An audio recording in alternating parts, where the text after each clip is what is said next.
तुम्हारे बाबूजी तो कब के गुजर गए। अब उनका जो सामान है वो पड़े पड़े कबाड़ा हो रहा है। बेच ही दो, कुछ पैसे आ जाएंगी। बात तो सही है। अगले संडे फुर्सत में यही करेंगे। अगले संडे रोहित सारा सामान कबाड़ी को घर बुला के दे देता है। तभी उसकी नजर बाबूजी की पुरानी टीवी पर जाती है, जो इतने सालों तक कूड़े में पड़ी थी, फिर भी चमचमा रही थी। टीवी तो देखो, जैसे एकदम नई हो। हाँ, बाबूजी को टीवी देखना बहुत पसंद था। उनका सपना था कि वो टीवी पे आए।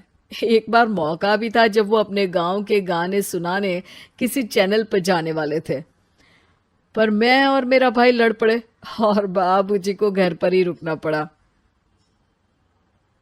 चला के देखें क्या? हाँ हाँ, क्यों नहीं, देख लेते हैं। पर शायद ही चले। बाबूजी ने उस लड़ाई के दिन के बाद टीवी देखना ही छोड़ दिया था। टीवी चालू करने के लिए उसमें केबल वायर लगा दिया जाता है। एक न्यूज़ चैनल चालू हो जाती है। स्वर्ग की सीढ़ी के रास्ते हैं तीन, तीनों के तीन रास्ते हैं संगीन। पहला रास्ता है सांप की बीन, दूसरा रास्ता घर में बिछा कालीन, तीसरा रास्ता कलकत्ता से चीन। ये क्या बकवास खबर है, कुछ अच्छा लगा दो। अरे आप बोलो तो सही, कोई अच्छी खबर सुना देता हूं। मेरा तो काम ही खबर देना है। अरे बाप रे, टीवी बात कर रही है। हाँ, ये न्यूज़ वाला मुझसे। हाँ हाँ, आपसे ही तो बात करूंगा ना, आपके घर में हूं तो। अरे, ये सपना है क्या? तुम हमसे बात नहीं कर सकते? अरे सपना नहीं भाई साहब, ये टीवी जादुई टीवी है। बोलो, क्या खबर सुननी है, वरना ब्रेक लेने का टाइम आ जाएगा। सुप्रिया घबरा के टीवी बंद कर देती है। वो क्या था? अरे एक बार और चालू करके देखे, फिर से बात करेगा तो चैनल बदल देंगे। सुप्रिया फिर टीवी चालू कर देती है। अरे ऐसा कोई मुंह पे टीवी बंद करके जाता है क्या? मुझे बुरा लगा आपका नेचर। चाय पानी तो पूछो। सुप्रिया टीवी के बटन से चैनल बदल देती है। अब टीवी पर एक फिल्म चल रही है। अरे ये तो सूर्यवंशम है ना? हाँ, और ये ठाकुर को जहर की खीर दे दी और उसको पता भी नहीं है। ए भाई, खीर मत पीना, उसमें जहर है, मत पीना। ठीक है महाशय, जैसा आप कहें। हाँ। अरे, आपकी बात मान ली, पूरी पिक्चर ही अब तो बदल जाएगी। मतलब ये सच में जादुई टीवी है? तभी वहां कबाड़ी आ जाता है। भैया, टीवी के 150 रुपए दूंगा, चलेगा?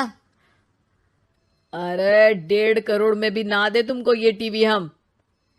अरे 1.5 करोड़ खरीदने को होते तो तुम्हारे घर में ये पानी चाय नहीं पीता, अंबानी या टाटा के घर बैठा कोल्ड कॉफी पीता। रोहित कबाड़ी का हिसाब करके उसे वहां से चलता करता है और अपने भाई शशिकांत को फोन लगा के बुलाता है। शशि थोड़ी ही देर में वहां पहुंच जाता है। क्या हो गया भैया? अरे बाबूजी का टीवी याद है? हाँ हाँ, जिसमें घुसे रहते थे हमेशा वो, और अपने को कुछ नहीं देखने देते थे। अरे वो अब जादुई टीवी बन गया है। भैया, आपकी बकवास करने की आदत अब तक नहीं गई। अरे आपके घर में बच्चे हैं, अब तो बड़ों जैसी बात करो। रोहित जाके टीवी चालू कर देता है। टीवी पर एक जादू का शो हो रहा है जिसमें एक जादूगर है। अब मैं अपनी टोपी में से कबूतर निकालूंगा। श्रिंग ब्रिंग शरिंग बम फोपा फुफी फुफा पाउ। टीवी से कबूतर निकलता है और शशिकांत के सर पर आकर बैठ जाता है। भैया, ये क्या हो रहा है? भैया इसे उड़ाओ। ए कबूतर, जा जा, कबूतर चल निकल। अब मैं टोपी में से सांप। सांप सुनते ही शशिकांत कांप जाता है और भाग के टीवी बंद कर देता है। भैया, सॉरी भैया, मैं समझ गया ये सच में जादुई टीवी है, पर एक बार और ट्राई करते हैं। पर भाभी, कोई दूसरा चैनल लगाओ हाँ, जिसमें डर ना लगे। सुप्रिया टीवी चला देती है और न्यूज लगा देती है। अरे कितने दिनों बाद मुझे याद आया। बताइए क्या खबर सुनाओ। और ये नया आदमी कौन है? ये मेरा भाई है शशिकांत।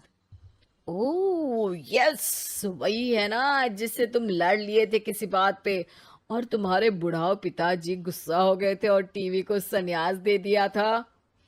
हैं? तुमको कैसे पता ये सब?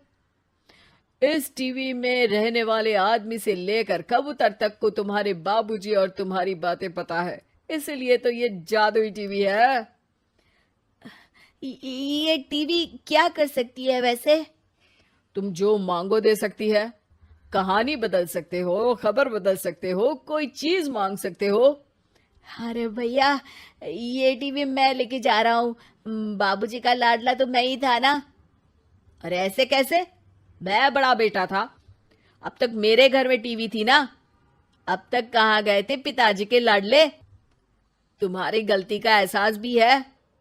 अरे भैया, ज्यादा ना बोलो वरना भूल गए आपके दांत तोड़ दिए थे मैंने उस लड़ाई में। मेरी बीवी के सामने मेरी बेइज्जती करता है। रुक। दोनों भाई हाथापाई पे उतर जाते हैं। रुक, बताता हूं तुझे कि कौन बड़ा है। अरे छोटे का दम तो देख लीजिए आप। ये खबर आपके बाबूजी को देता हूं। तभी टीवी अचानक बंद हो जाता है। अरे शायद टीवी नाराज हो गया। और लड़ लो, आए बड़े खली बनने। टीवी से एक तेज रोशनी निकलती है और टीवी में बाबूजी दिखाई देते हैं। बाबूजी आप? इतना चकरा क्यों रहा है? अपने बाप को नहीं पहचानता क्या? ये तो ऐसा ही है बाबूजी। प्रणाम बाबूजी। अरे चुप कर, तुम दोनों ही उल्टे हो। तुम्हारी वजह से मैंने टीवी में आने के सपने को छोड़ दिया, तुम्हारी लड़ाई की वजह से। और तो और, जितना मैं अपनी बीवी को नहीं देखता था उतना टीवी को देखता था, वो भी छोड़ दिया तुम दोनों की लड़ाई की वजह से। और अब मरने के बाद जब मैंने टीवी को जादुई टीवी बना दिया तो भी तुम इसका फल लेने की जगह लड़ रहे हो। अरे तुम तो लायक ही नहीं हो। अब तुमको बाबा जी का ठुल्लू भी नहीं मिलेगा।